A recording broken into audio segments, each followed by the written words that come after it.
Bien, mesdames, messieurs, chers collègues, bonjour. Merci de votre présence. Je vous invite à vous installer pour ce temps d'échange sur les développeurs économiques et plus particulièrement avec la volonté d'évoquer l'évolution des développeurs économiques sur tous les fronts, puisque on le voit bien, dans nos territoires, le développement économique prend en tout cas des plans diversifiés de fonctions. Et c'est ce que nous souhaitons aujourd'hui aborder. Donc je vous remercie de votre présence. Et puis je vais commencer par me présenter, puis on se présentera les uns les autres. Donc je suis Laurent Troglic, je suis président de la communauté de communes du bassin de Pompée, au nord de Nancy.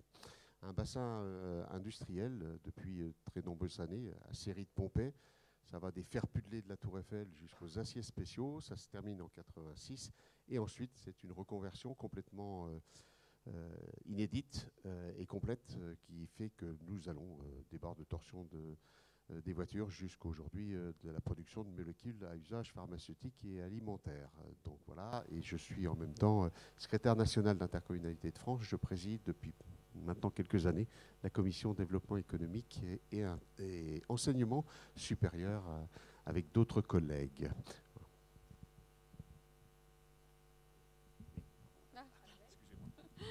Donc, Annabelle Coufoyer-Ferrol, je suis là au titre du Réseau national de l'économie territoriale, donc, qui est une association composée de développeurs économiques qui adhèrent à titre personnel.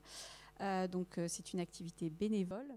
Je suis également, j'ai une fonction de directrice du développement du territoire pour une intercommunalité dans le Sud-Manche, Granville, Terre et Mer. Bonjour, je suis David Samzin, je suis maire de la ville de Saint-Nazaire en Loire-Atlantique, en bord de Loire, et je préside l'agglomération qu'on appelle Saint-Nazaire Agglomération. C'est 10 communes rassemblées avec des communes surtout le long du fleuve de la Loire, des communes industrielles, des communes de Brière, et puis une commune qui est dans la baie de la Baule qu'on appelle Pornichet. Il y a donc une économie touristique importante, non pas pour plagier, mais lorsque j'entendais Édouard Philippe, en tout cas sur le sujet de la présentation du Havre, on pouvait presque changer le mot Le Havre et le remplacer par Saint-Nazaire. C'est-à-dire qu'on a une activité industrielle importante autour des chantiers de l'Atlantique. Nous construisons bien sûr des paquebots que l'on peut voir ici parfois à quai. Nous construisons aussi des sous-stations électriques au service des champs éoliens dans le monde entier. Nous sommes une chaîne d'assemblage importante autour d'Airbus. Et puis nous sommes avant toute chose une économie extrêmement carbonée, avec une raffinerie, un terminal méthanier, donc une responsabilité importante en termes de souveraineté énergétique, de souveraineté militaire, puisque nous allons construire actuellement en cours de construction des bateaux ravitailleurs pour l'armée française, mais bien sûr le gros sujet du porte-avions. L'économie portuaire est carbonée. Nous sommes en train d'inventer un autre modèle économique et notamment nous nous positionnons sur des gros sujets autour de l'éolien offshore, en sachant que Saint-Nazaire était le premier port français qui a permis l'assemblage et la création du premier champ éolien au large de Saint-Nazaire. Bonjour à tous. Donc, je suis Charlotte Sorin-Descamps, je suis directrice générale adjointe d'Intercommunalité de France et en charge des sujets de développement économique. Mais aujourd'hui, j'ai une casquette uniquement d'animatrice de cet échange et j'en suis ravie et je vous souhaite tous la bienvenue pour à peu près 1h30 de débat sur cette nouvelle évolution du développement économique dans nos territoires et donc l'accompagnement qui s'y rapporte et les compétences nécessaires à nos développeurs économiques pour suivre ces changements. Ces changements sont nombreux, la transition écologique, la transition démographique avec le vieillissement des chefs d'entreprise mais aussi de la population, la transition numérique avec la montée en puissance du numérique et de l'intelligence artificielle. Tout ça crée un environnement pour les entreprises et pour la collectivité elle-même qui a en charge cet accompagnement, c'est-à-dire l'intercommunalité en proximité, la région ayant évidemment un rôle complémentaire au régional. Donc nous allons pouvoir pendant cette heure 30 cheminer ensemble sur les exemples de 2 territoires qui ont accompagné un peu à leur manière cette évolution et nous aurons en conclusion une analyse de cette transformation du métier de développeur économique grâce à la présence d'Annabelle Couffourier-Ferrol, qui a interrogé certains de ces professionnels du développement économique pour qu'ils nous donnent de leur point de vue aussi la façon dont ils envisagent leur métier d'aujourd'hui et leur métier de demain. Voilà. Donc un grand merci à tous. Vous aurez évidemment à l'issue de chacune des interpellations que je vais séquencer sur ce temps la possibilité d'intervenir pour pouvoir poser vos questions, exprimer vos remarques et bien entendu enrichir le débat. Je vous remercie simplement de vous nommer et de nommer votre collectivité, qu'on voit de où vous parlez, puisque c'est toujours important, collectivité ou organisme, hein, puisque peut-être certains d'entre vous sont d'organismes extérieurs. Et nous aurons bien entendu la possibilité d'enrichir tout cela et j'espère de vous apporter un éclairage sur ce changement en cours qui se fait à bas bruit, mais pour autant qui fait qu'aujourd'hui, recruter un développeur économique, c'est très compliqué. On parle parfois de moutons à 5 pattes ou de perles rares. En tout cas, pour ce qui me concerne, je suis tombée sur un rapport annuel des centres de gestion au niveau national qui indiquait que désormais, recruter un développeur économique, c'était le 7e profil le plus compliqué à recruter dans la fonction publique territoriale, sachant qu'il y a 3 ans, le développeur économique ne rentrait pas dans ces difficultés de recrutement. Le top 10 des difficultés de recrutement ne concernait pas le profil de développeur économique. Donc on voit bien qu'il y a une demande de plus en plus forte, parce qu'on sait aussi que 92% maintenant des intercommunalités sont dotées d'un service de développement économique et que les programmes comme Territoire d'industrie, Action Cœur de Ville, Petite Ville de demain nécessitent aussi la présence de professionnels du développement économique et que tout ça crée un besoin fort de ces profils. Alors maintenant, je vais peut-être débuter par ce qui se passe à Saint-Nazaire. Monsieur Samzin, vous avez évidemment sur votre territoire des grands comptes qui font l'identité et l'image du territoire, mais vous avez aussi à cœur de travailler un développement économique, parce qu'on va peut-être démarrer justement par cette question de c'est quoi ce développement économique aujourd'hui et cet accompagnement des entreprises. Accompagner les grands comptes, c'est une première démarche, mais comment faites-vous aussi pour continuer à susciter des créations d'entreprises et susciter une diversité de votre tissu économique et de fait, comment vous avez organisé cet échange avec les entreprises? Vous avez pleinement de raison. Je le dis régulièrement, mais lorsque le directeur des chantiers de l'Atlantique, de chez Airbus, bref, des grands donneurs d'ordre, demande une entrevue, un rendez-vous, j'ai coutume de dire qu'il l'a soit dans la soirée ou le lendemain matin très tôt, parce que les enjeux économiques, les enjeux en termes d'emploi, de développement industriel sont extrêmement importants.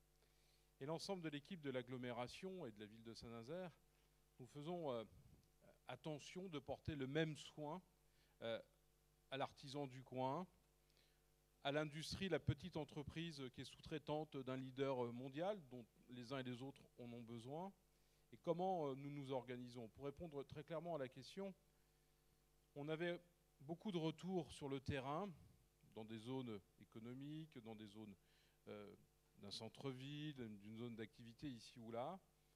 La difficulté de dire, mais on joue à la balle de ping-pong, on se fait balader de la chambre consulaire, de la chambre des métiers, de la chambre de commerce, le centre d'initiative locale. Bref, nous aurions besoin, parce que le temps est compté, parce que nous sommes des acteurs économiques, parce que le millefeuille, les lasagnes administratives, ce que j'ai entendu tout à l'heure, font qu'on est perdu et c'est déjà difficile. Et donc nous avons créé tout simplement, je veux dire, c'est pas fait grand-chose. Ça a demandé beaucoup de temps et beaucoup d'énergie. Ça a surtout demandé, je crois, la première base, au-delà de la volonté politique, c'était d'avoir le contrat de confiance.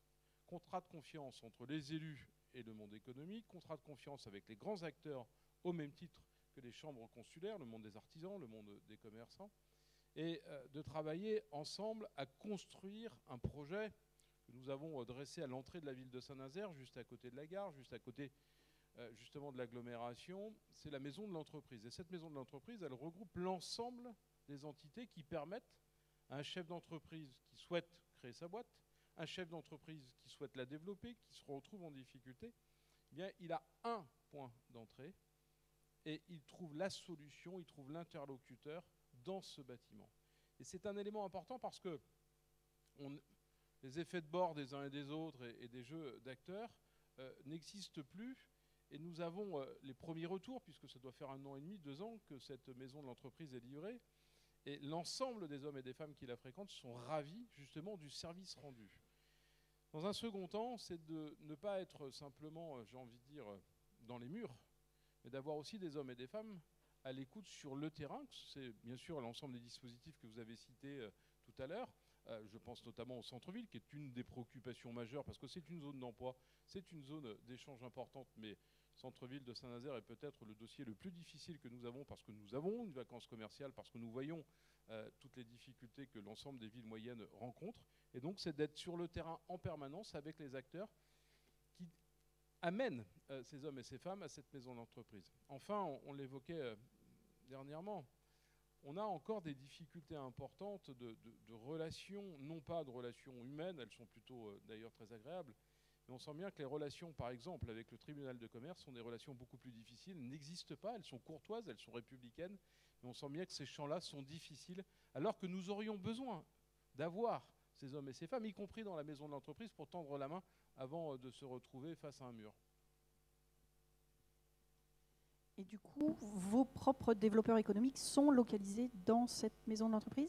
Sont soit dans la maison de l'entreprise, soit au sein de l'agglomération, mais j'ai envie de dire, il y a une proximité même pas de 50 mètres. Donc nos développeurs sont soit dans une SEM, qu'on appelle chez nous la Sonadev, mais sont aussi dans la maison de l'entreprise, bien évidemment. Et il me semble également que le tableau de cet accompagnement économique se complète avec une agence de développement très présente sur le territoire aussi. Oui, je peux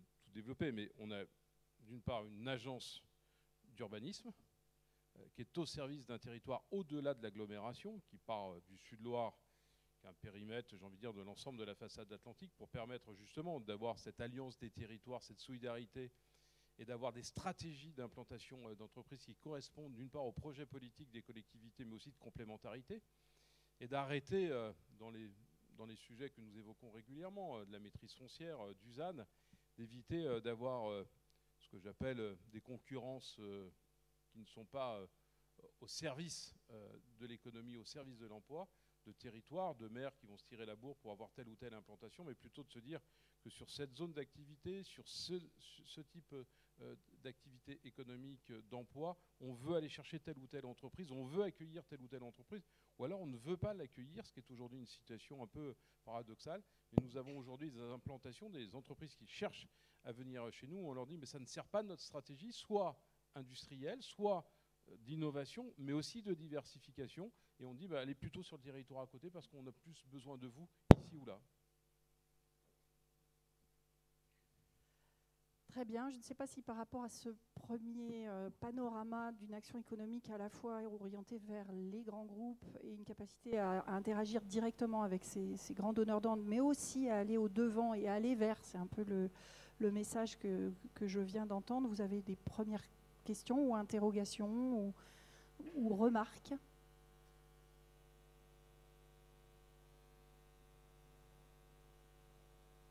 Mais vous êtes très sage. Dans ce cas, je pense qu'on peut partir d'une autre configuration, le bassin de Pompée, comme l'a dit M. Troglic, qui est sur une dynamique également industrielle, mais dans un autre registre. Qu'est-ce qui caractérise aujourd'hui l'attente et la nature des questions qui se posent à votre territoire pour accompagner les entreprises qui s'y trouvent ? Alors, on a effectivement dans la reconversion industrielle une diversité aujourd'hui d'activités. Après la mono-industrie, on va, je l'ai dit, de la molécule à usage pharmaceutique au barre de torsion pour les voitures, au papier hygiénique, sopalin, le trèfle, aux moteurs, aux pods qui permettent de propulser les navires construits à Saint-Nazaire ou ailleurs, mais également à l'agroalimentaire avec la deuxième brasserie française.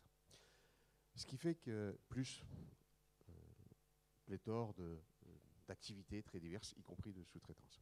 Ce qui fait qu'effectivement, la nécessité, ou en tout cas la réponse que nous avons essayé d'apporter dans la constitution de notre service de développement économique, qui repose sur essentiellement 3 personnes, enfin une 4e va venir rejoindre, sont un responsable de ce pôle économique qui est plutôt en capacité de faire le premier accueil, ou en tout cas d'être le premier intermédiaire, le principe du guichet unique, des interlocuteurs économiques, quelqu'un qui est plus orienté sur les artisans et plus particulièrement le commerce.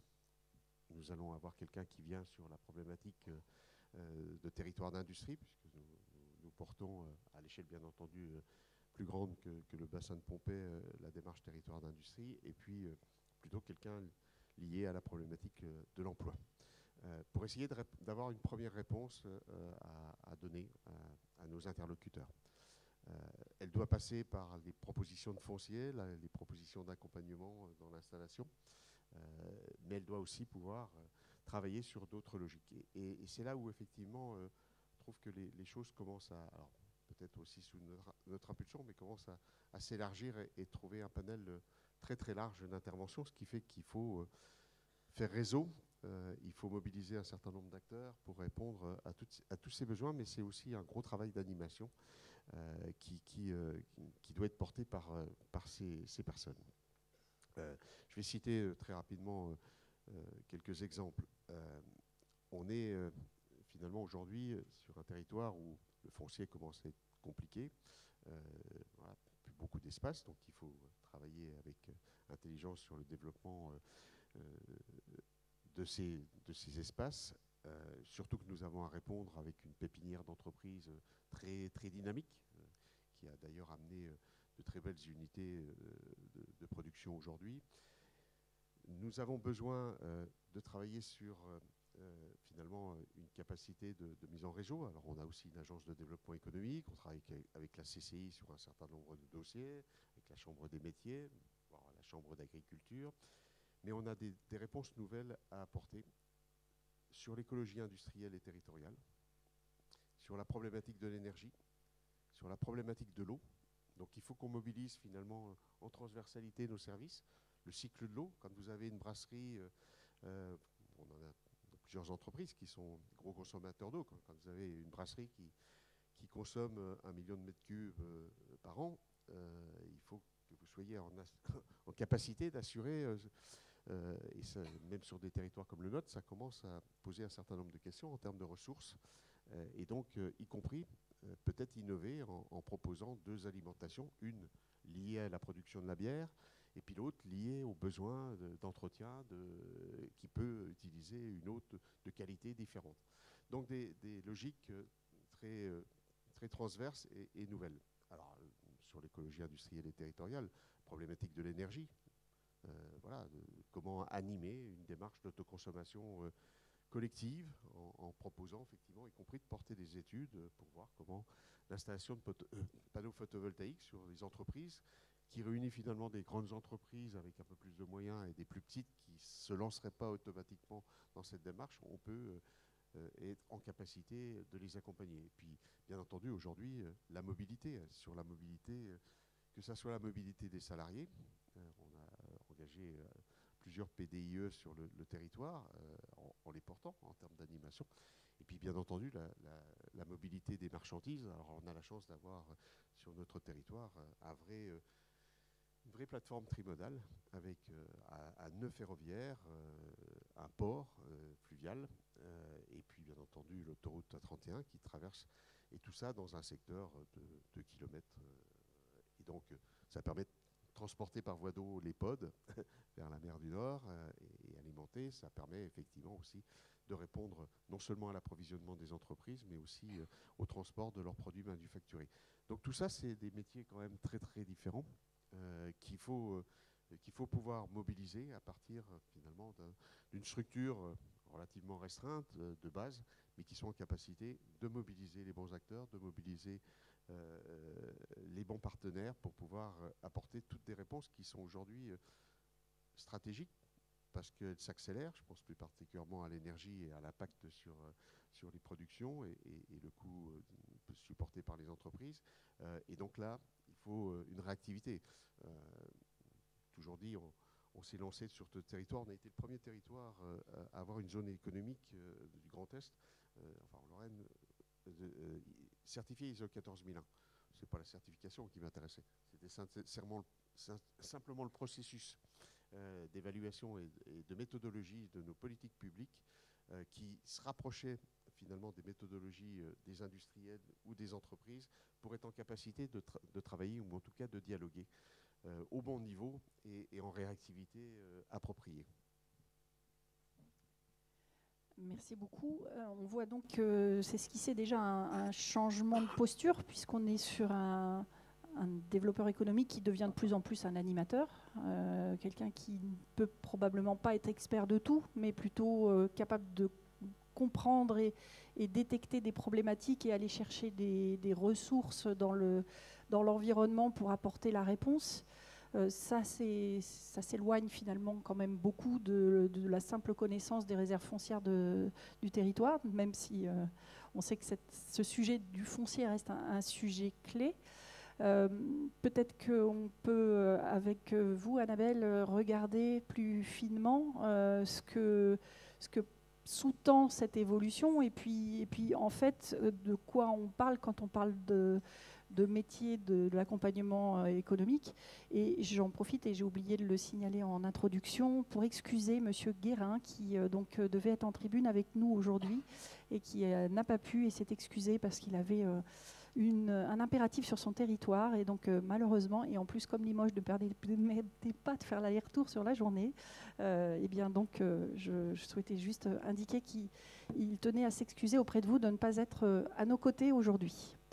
Annabelle, on peut s'appuyer sur les graphes tout de suite ou vous souhaitez faire déjà un petit propos liminaire? Un petit propos liminaire parce qu'effectivement, je suis passée assez rapidement en disant que j'étais présidente du Réseau national de l'économie territoriale, mais c'est une association qui existe depuis plus de 30 ans. Et donc, on travaille collectivement à notre propre montée en compétences. Et donc, à ce titre, on mène différentes actions, mais néanmoins, on a un groupe de travail métier qu'on a depuis quelques années maintenant. Et notamment, en 2017, on avait été associé par l'ADCF à l'époque, donc ça date un petit peu, au référentiel de compétences. Donc en 2017, il y a eu une réflexion sur qu'est-ce qu'un développeur économique, quelles sont les compétences que celui-ci doit avoir.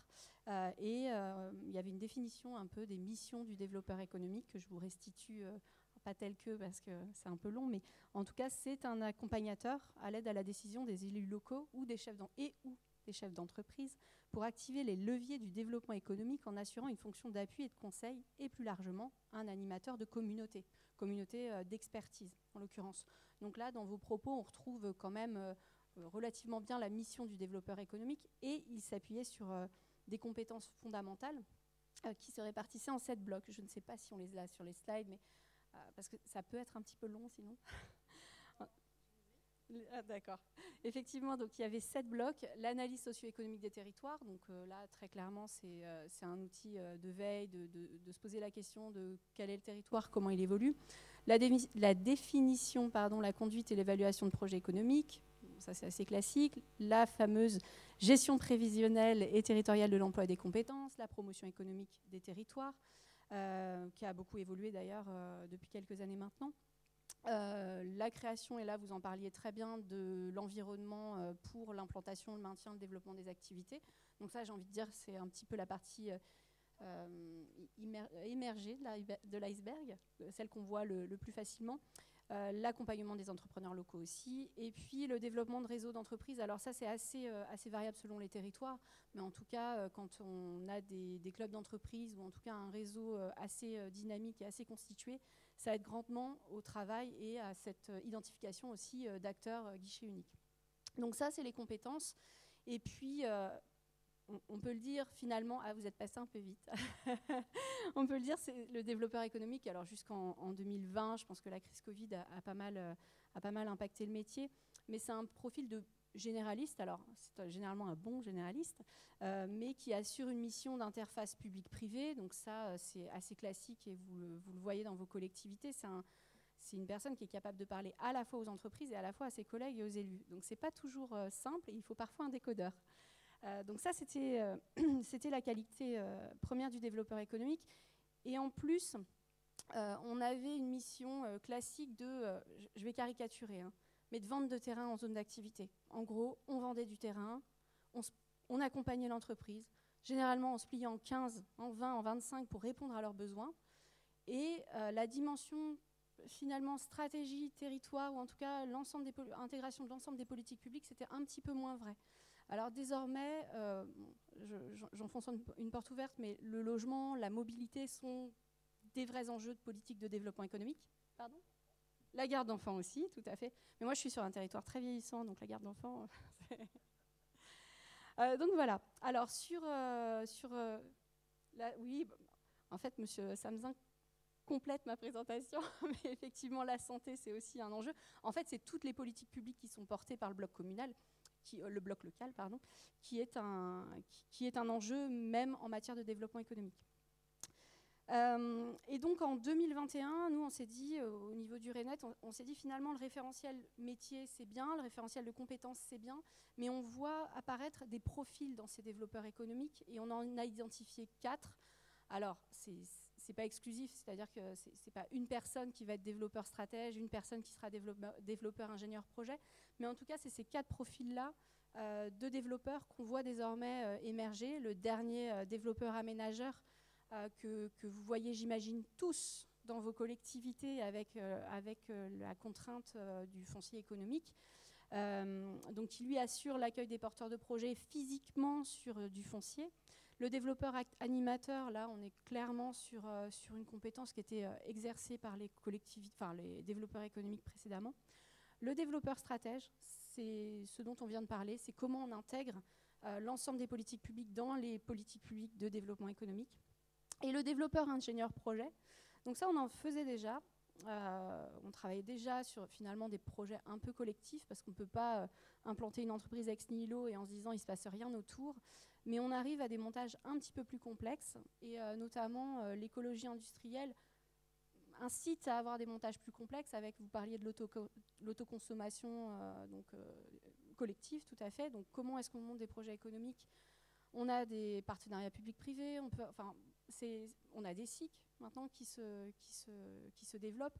Et l'idée, c'est quand même de travailler au développement économique du territoire. Et potentiellement, c'est pas que l'entreprise qui est acteur de ce développement économique. Et on intègre différentes parties prenantes. Et c'est pas simple. Donc, on a mené une enquête, comme le disait Charlotte, avec... Ah, il faut que je fasse une petite pause. Donc... Juste pour réagir peut-être déjà sur ces profils, peut-être nos 2 élus en tribune en réaction à chaud, qu'est-ce qui pour vous aujourd'hui est le plus difficile à trouver et qu'est-ce que vous avez déjà dans vos tiroirs sur étagère dans vos équipes, si c'est le cas, et c'est quoi finalement ce que vous attendez? Je crois que c'est tout ça en même temps, avec peut-être un autre mot, mais converser en aparté, mais quelque part le développeur qui est surtout un facilitateur. Aujourd'hui, des chefs d'entreprise, petits ou grands d'ailleurs, viennent nous voir, et on l'évoquait en aparté, c'est presque monsieur le maire, monsieur le président, il est où votre livret d'accueil? Autrement dit, l'habitat, la mobilité, la garde des gamins, l'accès à la santé, la formation pour mes ados demain, est-ce qu'ils peuvent avoir un parcours universitaire ici ou là, pour que je puisse m'installer définitivement sur ce territoire, en tout cas tant que le boulot est là. Donc ils ont besoin aussi d'une perspective. Et moi j'aime bien la notion du développeur stratège, parce que c'est vrai que, même si c'est extrêmement important, hein, l'acquisition de foncier, la maîtrise du foncier, l'aménagement, la cohérence de tout ça, les mobilités entre ces zones, bon, entendu, mais j'ai envie de dire ça, on sait toutes et tous le faire depuis longtemps. Par contre, la stratégie, à mon avis, doit être énoncée clairement, compris pour exprimer un cap, une vision d'un territoire, d'une stratégie économique, industrielle, notamment chez moi. Il n'y a pas que l'industrie, il y a aussi le service qui va avec. Hein. On est aussi une population de bord de mer. Et donc, comme je dis, on est attractif, certes, pour celles et ceux qui cherchent du boulot, de l'emploi, quels que soient les niveaux. On a besoin aussi d'innovation, de transition, mais on a aussi des hommes et des femmes, et ils sont toujours les bienvenus, qui viennent passer la retraite à la maison. Donc, le sujet de l'adaptation, de la stratégie, de dire que ici, voilà ce qui se construit, voilà ce que nous voulons pour répondre au cycle économique d'aujourd'hui, mais surtout pour prévoir le coup de demain, parce que le territoire nazérien, j'ai coutume de le dire, peut-être deux choses. Mon prédécesseur, lorsqu'il arrive maire en 1983, il a 23% de chômeurs. Moi, quand j'arrive, je dois être à 8% de chômeurs en 2014. Et comme je dis, ce n'est pas de ma responsabilité. Je ne commande pas d'avion, ni de bateau, ni de sous-station électrique, d'éoliennes. Mais aujourd'hui, on est en situation de plein emploi. On doit être aux alentours de 5%. Cette situation, elle nous convoque d'une part, on a évoqué la décarbonation de l'économie, l'innovation, j'ai envie de dire l'industrie du futur, l'innovation au sens propre du terme, c'est-à-dire d'inventer des choses que nous ne connaissons pas aujourd'hui, et d'avoir une vision stratégique qui nous permette demain de faire face à des replis de marché.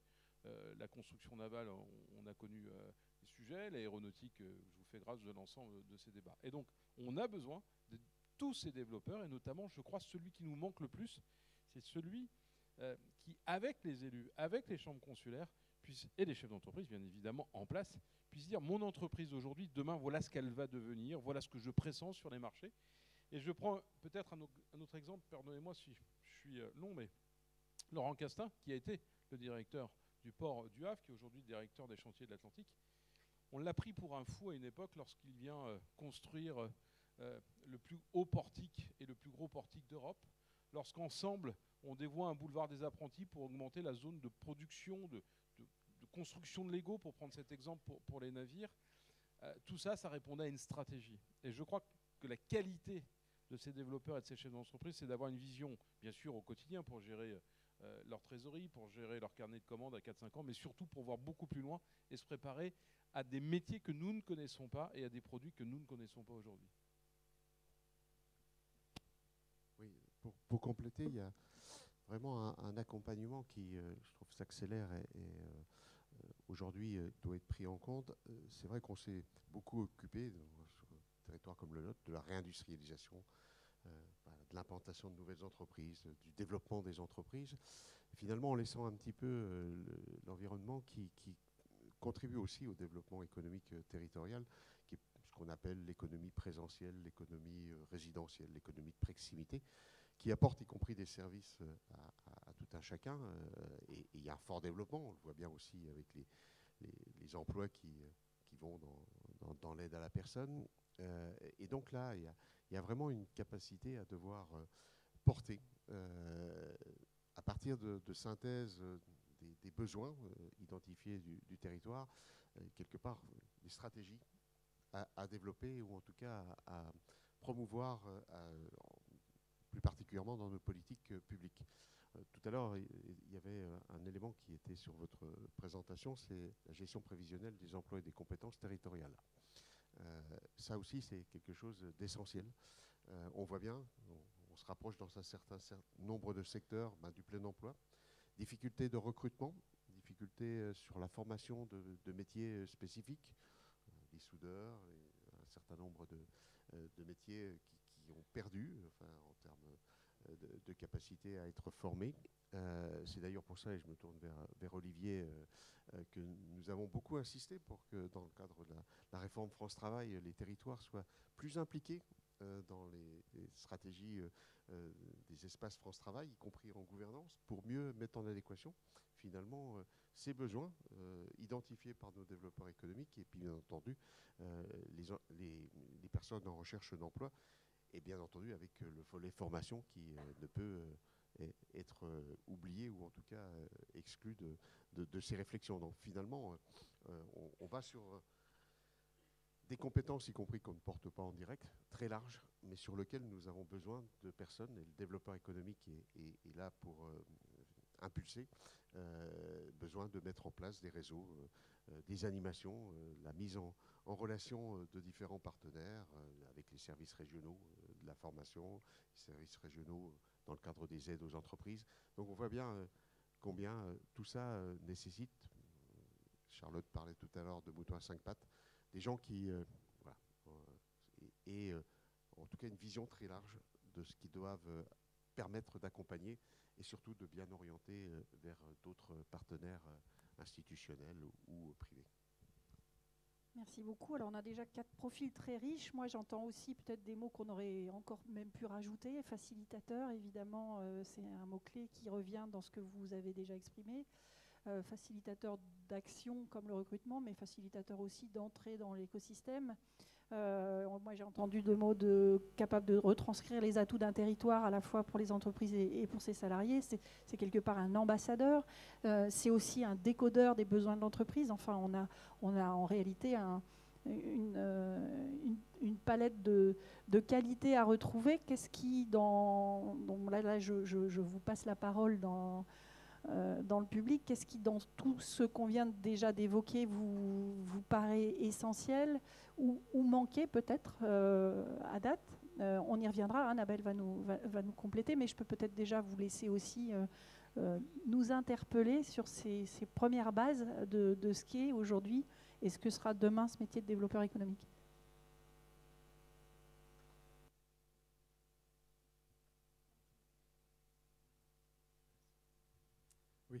Pierrick Trangevant, donc je suis vice-président en charge de l'économie à Mayenne Communauté, 33 communes, 39 000 habitants, secteur rural qui est au bout du bout des Pays de la Loire, aux portes de la Bretagne et de la Normandie. Vous avez très bien résumé le développeur économique. Chez nous, il y avait 2 personnes qui s'occupaient de l'économie. Aujourd'hui, on a multiplié par 3. Et si on compte les fonds leaders, ça fait 8 personnes. Donc on voit bien qu'on a le mouton à 5 pattes, on est bien obligé de se répartir les boulots quand même. Parce qu'il faut faire tout ça, comme vous l'avez dit, et un peu plus, des assembleurs, etc. Ce que je partage tout ce qui a été dit sur la complexité, l'évolution très rapide du métier. Ce que je voulais rajouter, c'est la grande... Alors, je suis dans le secteur rural, donc, qui est très industriel. 41% de l'emploi est industriel chez nous. Etc. Le taux de chômage aussi, il est à 4,8, etc. Dans un secteur rural, la bagarre, ça va être l'attractivité. Et la bagarre, on va être obligé de s'appuyer aussi sur l'ensemble du tourisme, de regarder qu'est-ce qui va pouvoir faire image, sens pour faire attractivité. La question de la mobilité dans un monde rural, les priorités ne sont peut-être pas les mêmes que chez vous, parce que la question de la mobilité chez les jeunes, ça devient un sujet majeur. La question de l'habitat, ça devient un sujet majeur, et on est obligé de s'occuper de toutes ces questions-là.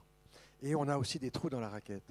C'est-à-dire que comment aujourd'hui, on arrive à parler à nos industriels, parler à Seb Moulinex, Lactalis, etc.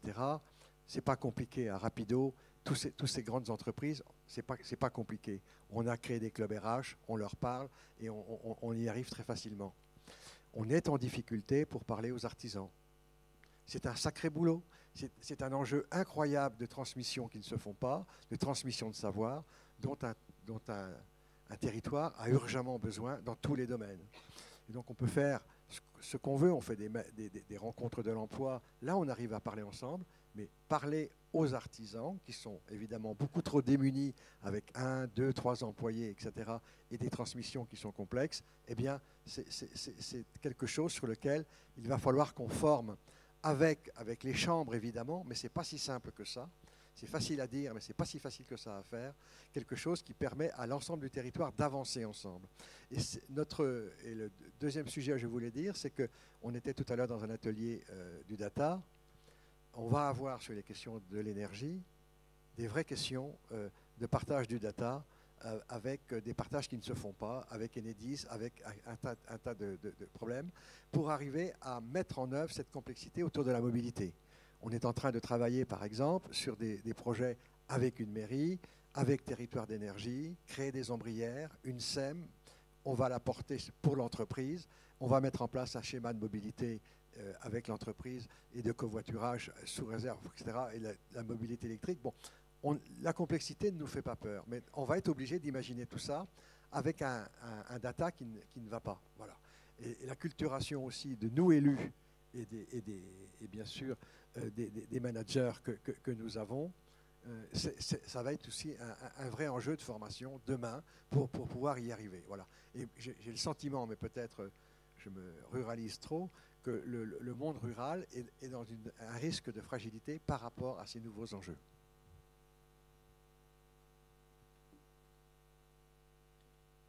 Je partage assez, monsieur, votre propos.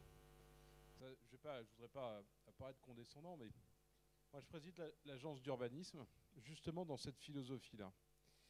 Ça va, vous savez, de Pornic, pratiquement, on va jusqu'en Vendée, on va Savenay, entre Nantes et Saint-Nazaire, et on remonte jusqu'à la Roche-Bernard, la Vilaine, y compris dans ces complémentarités de territoire. Mais je vais vous dire, on a une interdépendance, on l'évoquait là aussi en aparté.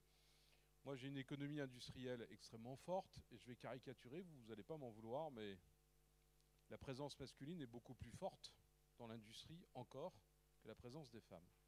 Et j'ai un jour dit au patron des chantiers d'Atlantique et d'Airbus, je le précise aussi, on doit dîner une fois tous les trimestres tous ensemble, compris pour échanger, pour se dire tiens, moi j'arrive plus à recruter parce que j'arrive plus à garder les gamins, parce que j'arrive plus à loger, habiter, bref, le quotidien. Mais je leur disais, mais vous êtes bien gentils, mais vous me produisez du chômage. Alors ils m'ont regardé en disant, attendez, vous rigolez, on n'arrive pas à recruter.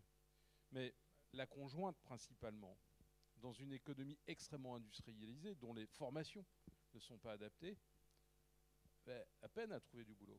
Et donc nous avons aussi besoin d'un autre type d'activité pour offrir le panel à la famille. Alors je caricature et de façon très genrée, mais on a aussi besoin d'une économie de service, de fait, mais touristique, etc., pour répondre à la conjointe ou au conjoint, en tout cas le conjoint de la famille, pour trouver un boulot et justement ancrer ces hommes et ces femmes sur un territoire. L'autre point, c'est la mobilité.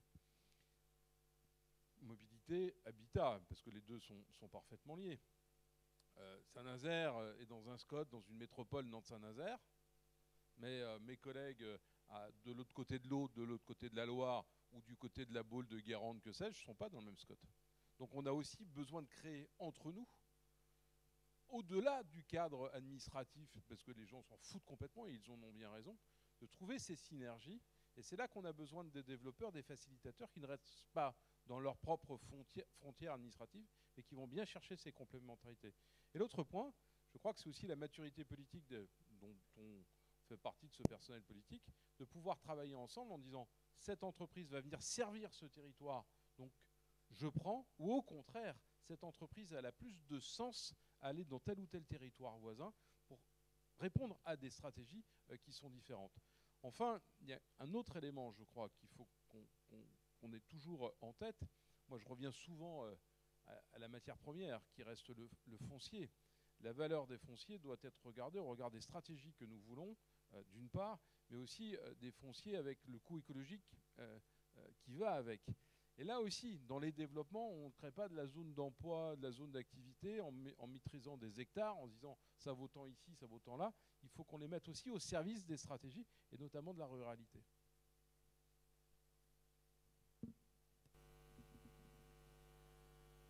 D'autres remarques, questions, réactions, témoignages? Monsieur? Oui, bonjour, Frédéric Degente, vice-président d'Aveco et Tourisme pour la communauté de communes Beauce-Val-de-Loire, dans le Loir-et-Cher. Petite question avec le ZAN. Vous avez évoqué tout à l'heure le ZAN. Et il me semble qu'avec la sobriété foncière qui va s'imposer à nous, notre métier de développeur, enfin le métier de développeur, va peut-être un petit peu évoluer. Et au-delà de chercher un bouton à 5 pattes, on va peut-être devoir chercher un bouton à 6 pattes. Qu'est-ce que vous en pensez ? Oui, c'est pertinent, c'est un sujet complémentaire. Il va falloir que ces développeurs économiques deviennent des pros en urbanisme, voire même en architecture, pour peut-être inciter à ce que les entreprises soient plus en hauteur qu'en étalement, surtout dans la problématique logistique. Donc c'est vrai que c'est un vrai sujet. Maintenant, là, il y a un sujet beaucoup plus prenant à travailler, et je pense que les développeurs peuvent nous aider en termes de propositions, ou en tout cas d'arguments pour modifier un peu. Toujours pensé qu'il fallait peut-être qu'il y ait un coefficient un peu différent d'artificialisation au travers du ZAN selon l'usage du terrain, l'usage du foncier. Et on ne peut pas vouloir la réindustrialisation, leur développement, sans obligatoirement prendre en compte les besoins et la juste répartition des terrains disponibles entre les besoins d'habitat, les besoins de développement économique. D'ailleurs, je pense que sur un certain nombre de territoires, on a une pression folle sur le foncier, quoi, surtout des logisticiens.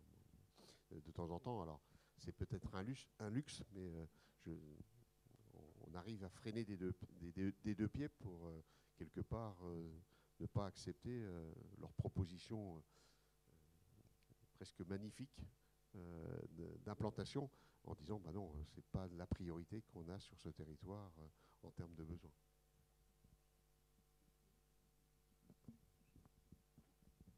Je vais me permettre de réagir en prenant ma casquette Granville Terre et Mer.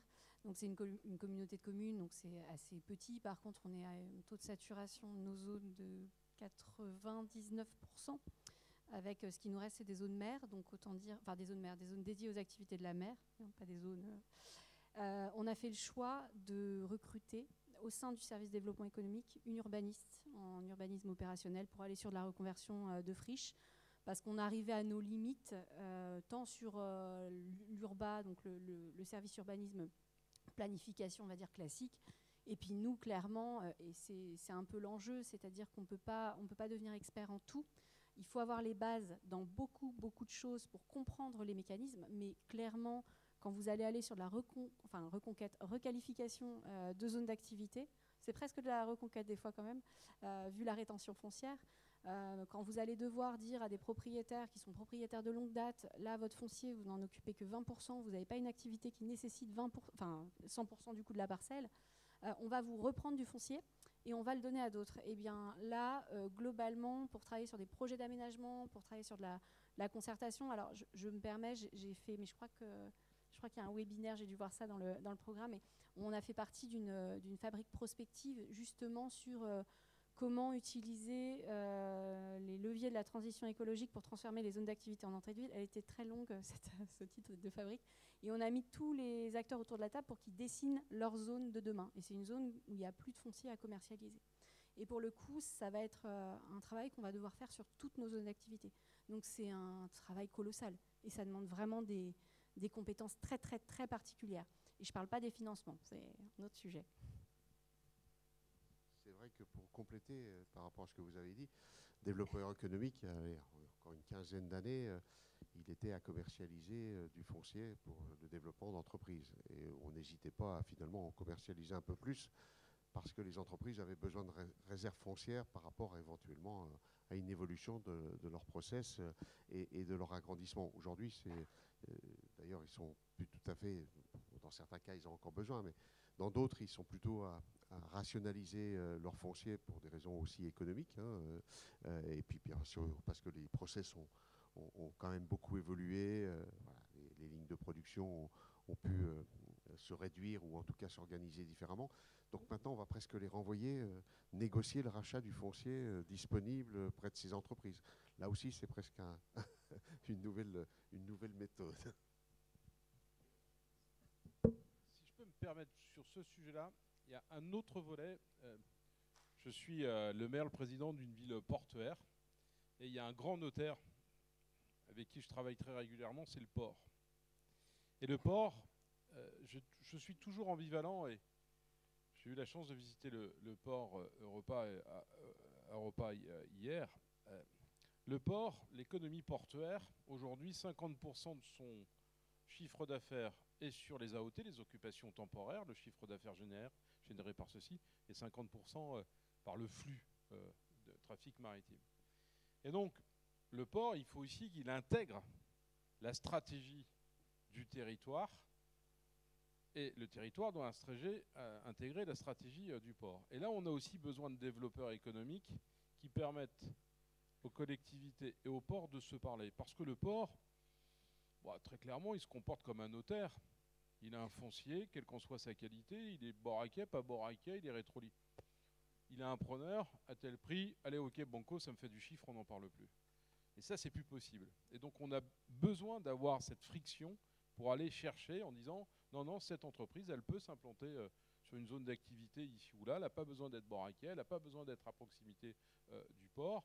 Et puis, ce qu'on évoque, c'est, je crois, dans tous les parcs d'activité de France, quand on se balade, on voit une pelouse magnifique là, qui permet, devant le siège social, de démontrer la force de telle ou telle entreprise. Il faudra aussi que le législateur nous donne les textes qui nous permettent d'aller rechercher ce foncier, puisque là, c'est une atteinte au droit de propriété. Le propriétaire nous dit, attendez, je suis chez moi, vous n'avez rien à me reprendre et je ne veux rien vous concéder parce que c'est ainsi.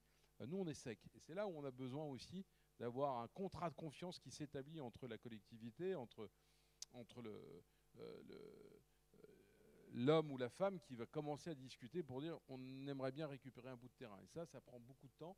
Et peut-être que le législateur pourrait nous filer un coup de main. Je connais la droit de propriété, bien entendu. Il faut quand même qu'on trouve une carotte, peut-être fiscale, à ces entreprises pour gérer. Eux ont le sentiment de perdre le haut de bilan et nous, on a besoin de venir compléter en termes d'emploi. Donc c'est un vrai sujet où je crois que le législateur... Alors je comprends bien qu'il y a d'autres priorités dans la période, mais c'est un beau sujet à travailler. Je crois que monsieur avait une question.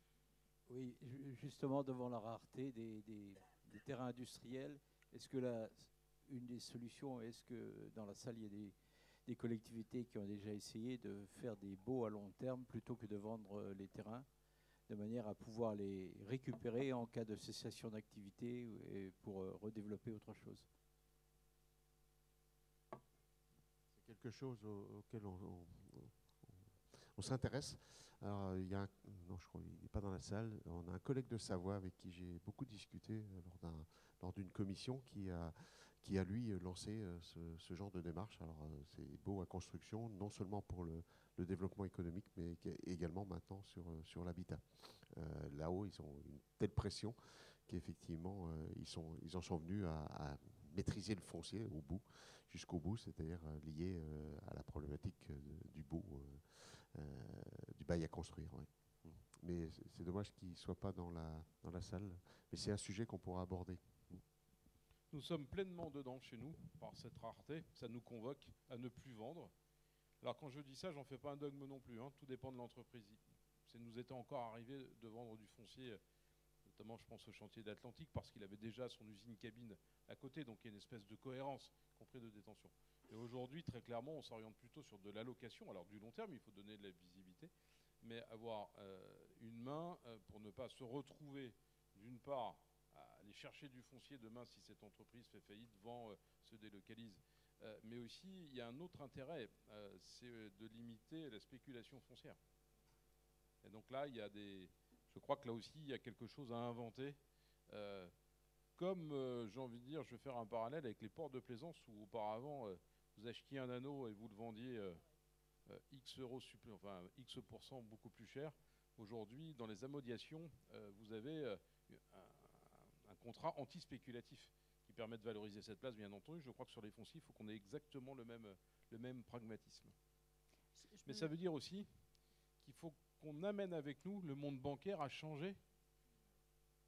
Et là, c'est l'évaluation du prix quelque part. C'est ce que j'évoquais tout à l'heure. Le banquier, je suis un ancien employé de banque, je ne suis pas banquier, j'y étais pas en tout cas. Le monde de la banque, dans l'évaluation d'une entreprise, aime bien avoir la garantie réelle, le foncier. Il va falloir que l'appareil s'adapte, et là, il y a du boulot. Oui, bonjour. Moi, je suis DGA Aménagement à Pornic-Aglo, Pays de Ré. Donc, on est presque voisins, au Sud-Loire, pour ma part. Et donc, oui, nous, on a commencé à travailler, les élus nous ont demandé de travailler sur des baux, et proposer plutôt des baux aux entreprises qui nous sollicitent.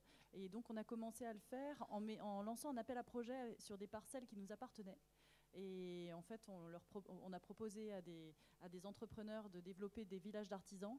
Et sur l'un d'entre eux, on va partir sur un bail amphithéotique, enfin un bail à construction. Et pareil, on essaye de le proposer à chaque fois qu'on le peut. Alors effectivement, on ne l'impose pas à chaque fois, mais enfin c'est quand même quelque chose qu'on commence à vraiment poser comme principe de base, quoi.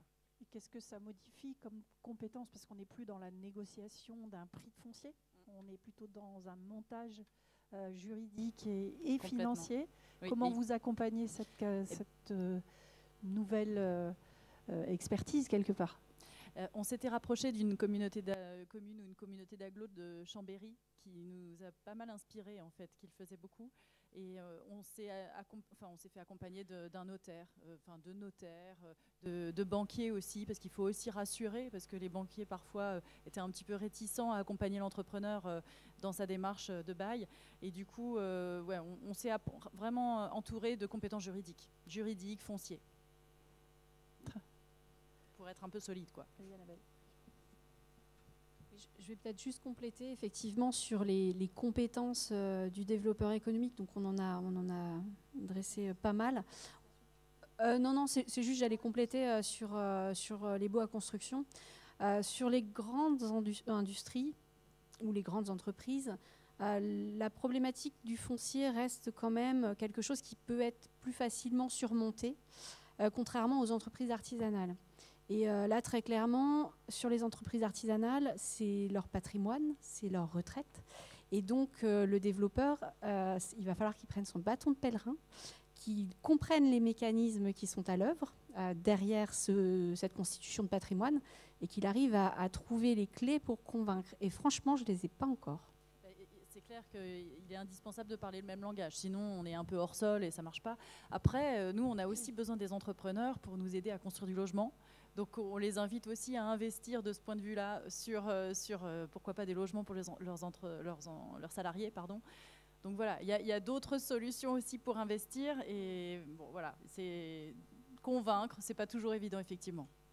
C'est pour ça qu'on n'en fait pas un principe arrêté pour l'instant. Okay.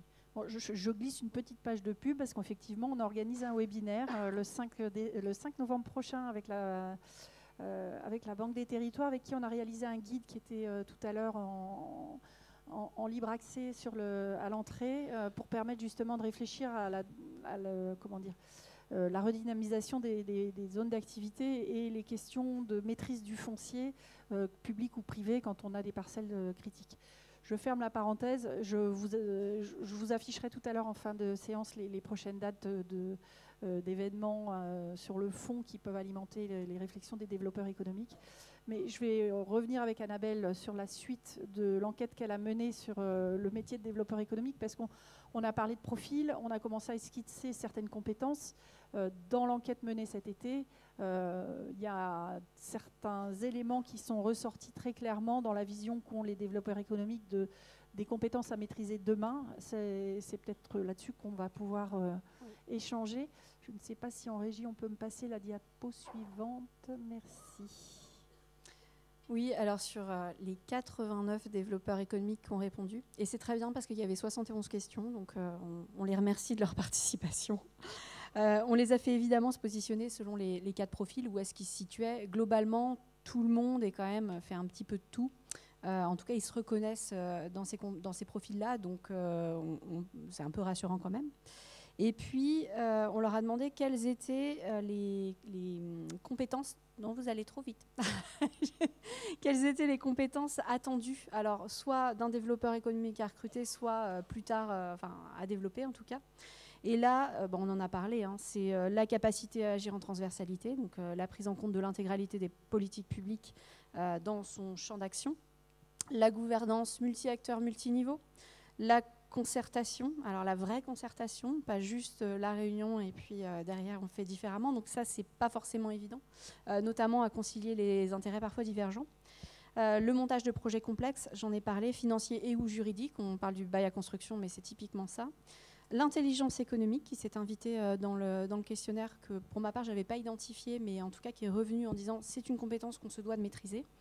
La conduite du changement auprès des entreprises, on en a parlé hein, dans tous les champs, les transitions, alors, oui, on en a parlé. La maîtrise des compétences techniques aussi, et donc liées aux transitions. Concrètement, comment on accompagne un projet. Je reviens sur l'exemple d'autoconsommation collective, du photovoltaïque ou que sais-je encore, de réseau de chaleur par exemple. Donc c'est assez complexe. et l'aménagement économique. Vous voyez, c'est le mot le plus gros. Je termine par lui, mais c'est vraiment aujourd'hui le sujet qui préoccupe le métier, le développeur, c'est le foncier. On a fait nos rencontres il y a 2 semaines. Clairement, moi j'avais 13 personnes sur la résilience alimentaire, elle en avait 70 sur le foncier. Je pense que c'est la donne, c'est clairement la préoccupation majeure aujourd'hui. On a aussi finalement interroger les développeurs économiques sur leurs problématiques de recrutement. Donc Charlotte en a parlé en introduction. Et sur les 89 répondants de l'Observatoire, on a 50% des personnes qui rencontrent des difficultés de recrutement. Et ça, c'est peu importe la taille de la collectivité ou peu importe la région d'origine. Et les freins identifiés sont la rareté des profils. Pour le coup, le vivier a été pas mal épuisé parce que toutes les collectivités se sont dotées d'un service de développement économique, donc il y a beaucoup moins de monde, on va dire, sur le marché. La rémunération, oui, c'est un mot qui apparaît aussi de façon assez importante. On est sur des profils à l'interface, et donc, paradoxalement, on est en concurrence, en tout cas avec le privé, sur les aspects de rémunération. Et on a quand même un enjeu dans le public à garder une certaine cohérence des rémunérations, et parfois les prétentions mais ça, je vous apprends rien, sont en réel décalage avec ce qu'on peut proposer à d'autres chargés de mission dans les collectivités.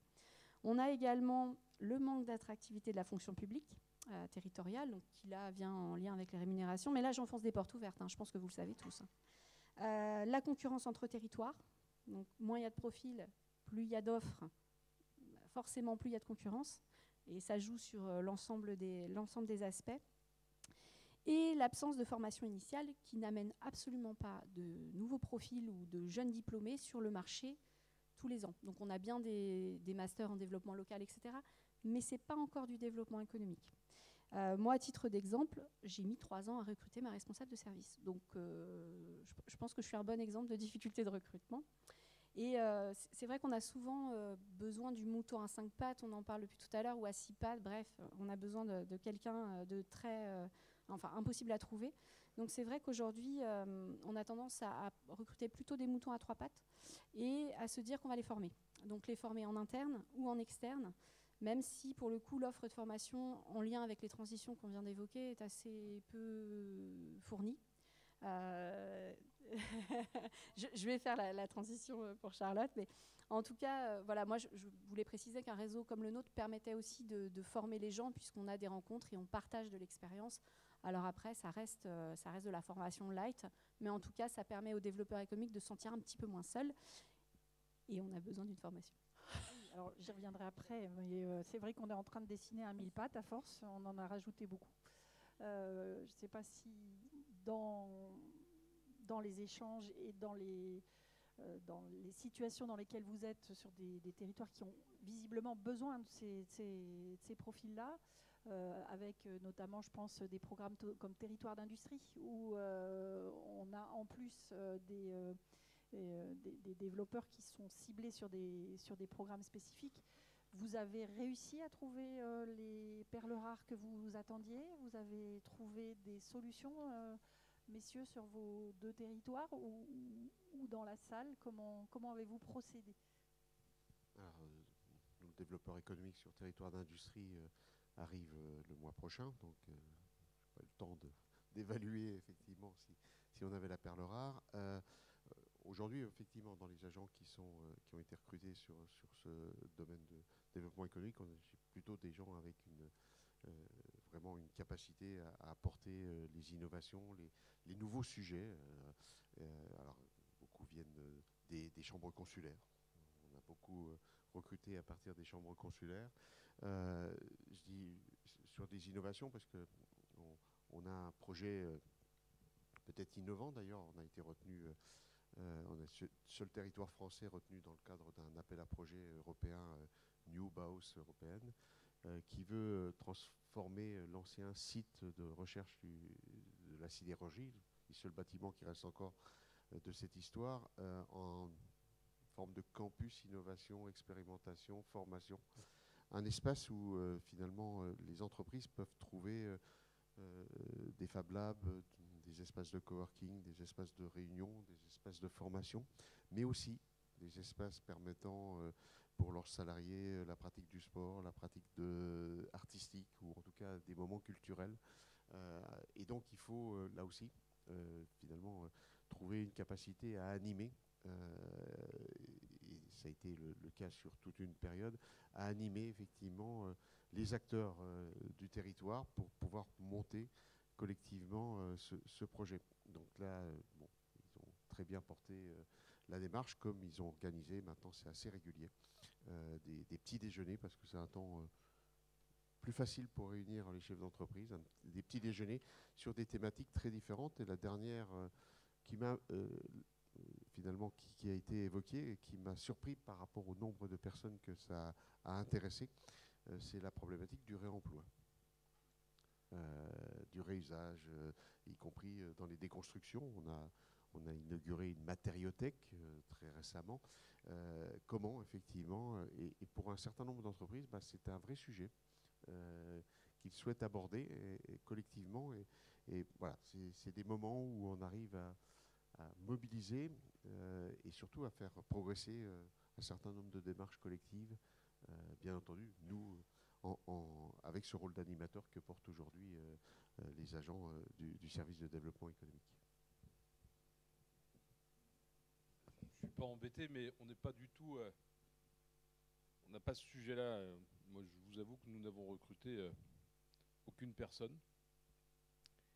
Alors, on bosse beaucoup en réseau, mais le développement économique, chez nous, il est surtout comment on continue à développer l'existant, comment on accueille des entreprises qui servent la stratégie, et notamment dans le réseau de la sous-traitance. Et on n'a pas de développeur économique en tant que tel, parce que d'une part, le foncier est pratiquement plus là, et qu'on a déjà peine à recruter.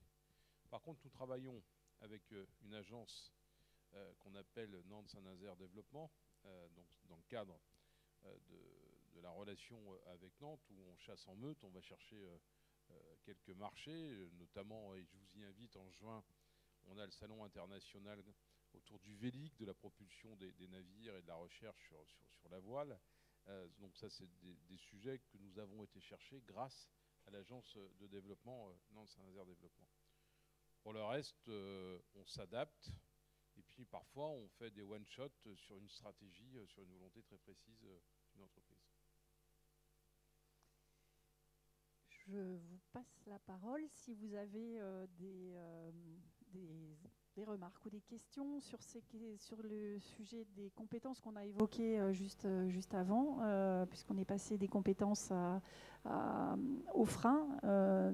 Est-ce que vous avez des observations ou des questionnements à partager sur cette dimension compétences? Bon, on l'a pas mal déjà défriché, hein. On voit apparaître des pans nouveaux sur les dimensions juridiques autour du démembrement de la propriété du foncier. On voit apparaître des compétences sur la dimension boucle de réemploi, développement durable. Est-ce que vous voyez apparaître d'autres dimensions qui n'auraient pas été exposées dans les échanges que nous avons eus ou tout autre témoignage?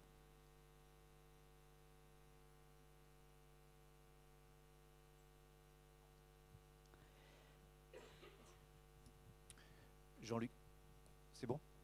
Jean-Luc Quévot, et j'étais jusqu'au 31 décembre dernier donc DG d'une communauté d'agglomération, la communauté d'agglomération de Dreux. Et je me suis reconverti sur une activité de cabinet de recrutement, talents humains. Et donc je fais écho aux discussions qu'on a sur le mouton à 5 pattes. Voilà. En fait, en réalité, dans les collectivités, c'est une constante. On essaie de trouver des experts pour répondre à nos questions. Et en réalité, il y a beaucoup de candidats qui peuvent répondre à notre demande parce qu'ils ont, je dirais, quelque part, les qualités intrinsèques pour y répondre.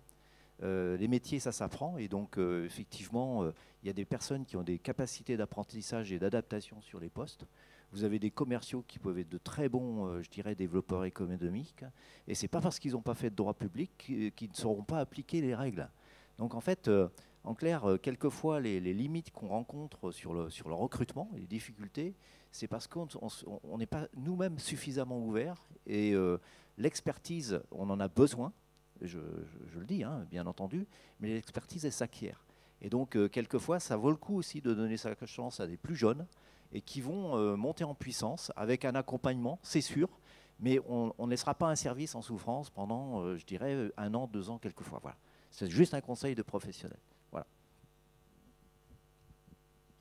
Merci beaucoup pour cette ouverture, effectivement, puisque on voit bien qu'il faut aller chercher peut-être plus largement que ce à quoi on pense. En tout cas, on perçoit dans tout ça qu'il y a un vrai besoin d'ouverture du développeur économique vers tous ces champs. Comme l'a dit Annabelle, on a quand même dans tout ça une difficulté de départ qu'il n'y a pas vraiment de cursus dédié directement à ces questions de développement économique territorial. C'est un peu un impensé. C'est à la croisée de plein de sujets, de l'aménagement, de demain et aujourd'hui du développement durable, de l'intelligence économique, de l'animation de l'écosystème. On le voit bien. Hein. C'est d'ailleurs aujourd'hui ce qui fait un peu la fiche de poste, si on prend cet exemple-là d'un chef de projet territoire d'industrie. Et du coup, on a fait un travail commun à partir du référentiel métier auquel faisait référence Annabelle en début de présentation.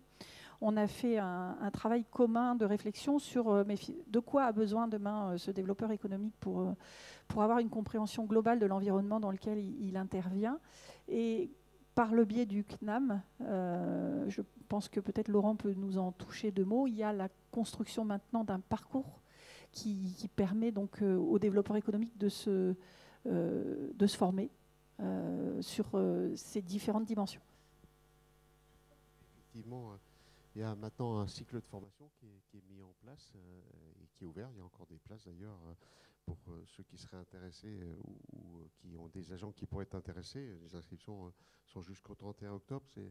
Je suis content, moi en tout cas, de cette mise en place, de cette formation qui a été portée.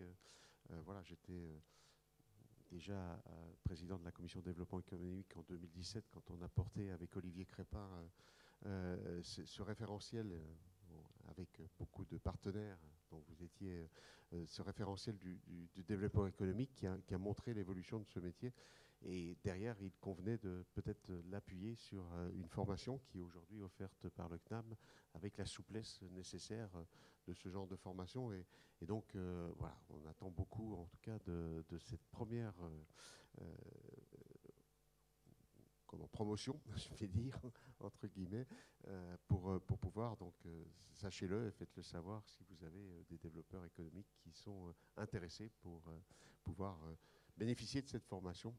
Voilà, je crois que ça a été bien travaillé.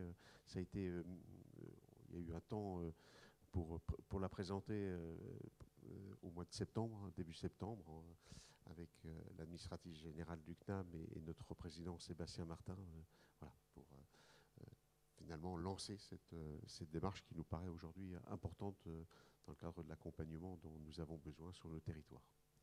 Oui, tout à fait. Donc, on a 6 modules qui vont s'enchaîner entre janvier et juin de l'année prochaine pour une certification attribuée par le CNAM à cette première promotion. Et on espère que par ce canal, ça puisse finalement amener ces développeurs à avoir une approche dès le départ au service des enjeux de sobriété du territoire, mais aussi au service des projets de développement de l'entreprise et de réussir à faire le lien entre ces deux attentes qui ne sont pas toujours de même nature, on le sait bien, et on l'a vu, la question du foncier est très emblématique de cette tension qui peut exister entre le souhait de l'entreprise de garder finalement un certain confort et une forme d'espace et de générosité de ces espaces, alors que le territoire a lui besoin de densité et de récupérer peut-être des fonciers peu ou sous-occupés pour installer d'autres entreprises.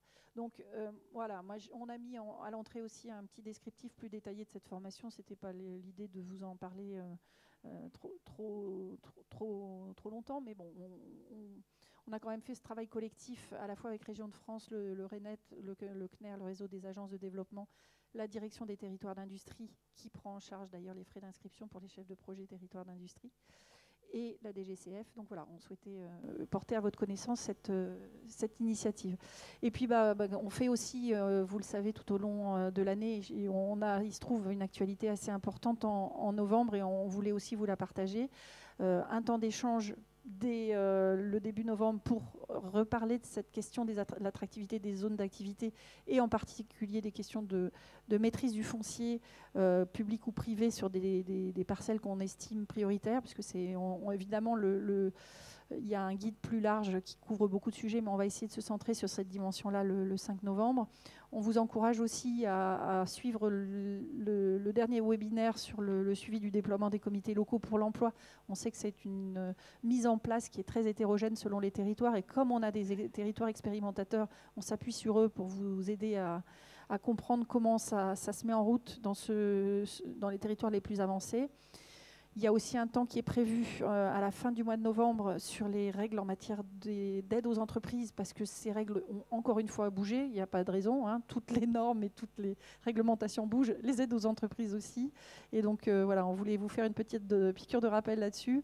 Et enfin, on a le 28 novembre prochain notre commission de développement économique, auquel vous êtes évidemment les bienvenus en tant qu'adhérents, pour pouvoir reparler des opportunités qui s'offrent au niveau foncier, notamment quand on se penche sur la question de la périphérie commerciale et donc des entrées de ville et la façon dont elles peuvent se transformer. Annabelle l'a évoqué, il y a eu une fabrique là-dessus, prospective de la NCT, mais on a aussi mené une enquête auprès de 5 territoires différents qui sont un peu en avance de phase sur ces questions, puisqu'on sait que du foncier artificialisé qu'on peut faire muter vers de l'économique ou de l'industriel, eh ben, c'est pas mal, et parfois c'est tout simplement peut-être en zone commerciale, auquel on ne pense pas toujours, qu'il peut y avoir une partie des solutions, pas toujours, mais sous certaines conditions peut-être, et c'est un peu ça qu'on essaye de creuser. Et vous êtes les bienvenus pour en échanger avec nous, parce que la solution, elle vient aussi de vos pratiques, et on a besoin de ces échanges-là pour pouvoir améliorer nos propositions.